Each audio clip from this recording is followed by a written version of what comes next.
नमस्कार मित्रांनो. आज मी आलो बेळगावमध्ये आणि वन डे ट्रिप होती. रूम घेतलाय. सो चला रूमची टूर करतो तुम्हाला. सो हे आहे 2 बेडचा रूम आणि इथे मी झोपणार आहे. सो 2 रूमचाच बेड घेतलाय आणि आपल्यासाठी टीव्ही आहे या रूममध्ये आणि इथे समोर हे मिरर आहे. मिररमध्ये आपण बघतो आणि इकडे एसी पण आहे. एसी आपण चालू नाही केला कारण पाऊस पडतोय भरपूर आहे. त्यामुळे फॅन चालू केलाय. आणि टीव्ही बघत-बघत आता मी झोपणार आहे. पण तोपूर्वी म्हटलं तुम्हाला रूम दाखवूया.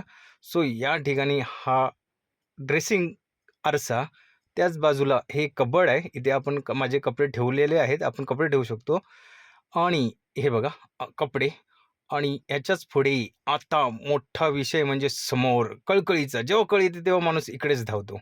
सो मित्रांनो, आपण चाललोय कळकळीच्या विषयाकडे आणि लाईट लावून दाखवतो. हे बघा इथला बाथरूम मस्त स्वच्छच आहे, टापटीप आहे आणि मस्तच आहे. इथे शॉवर पण आहे, हे सिंक आहे आणि हा आरसा आपल्यासाठी. सो कसा वाटला? भारीच रूम.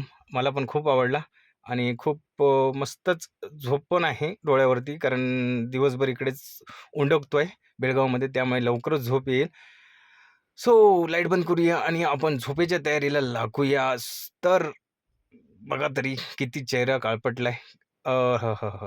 अरे रे रे! अरे रे रे रे! सो चला झोपेची तयारी करूया. जरासा कार्यक्रम बघूया. यांचे कार्यक्रम तर यांचे आहेतच इथल्या लोकल भाषेतले आणि हिंदी मूव्हीज पण आपण बघतो आहोत. बघत तर बघतच होतो. आता थोडं बघत-बघत डोळा लावणार आहे. चला सो गुड नाईट. छोटासा मिनी ब्लॉग होता. कसा वाटला हे नक्कीच कमेंट बॉक्समध्ये सांगा. सबस्क्राईब करा, लाईक करा. बाय.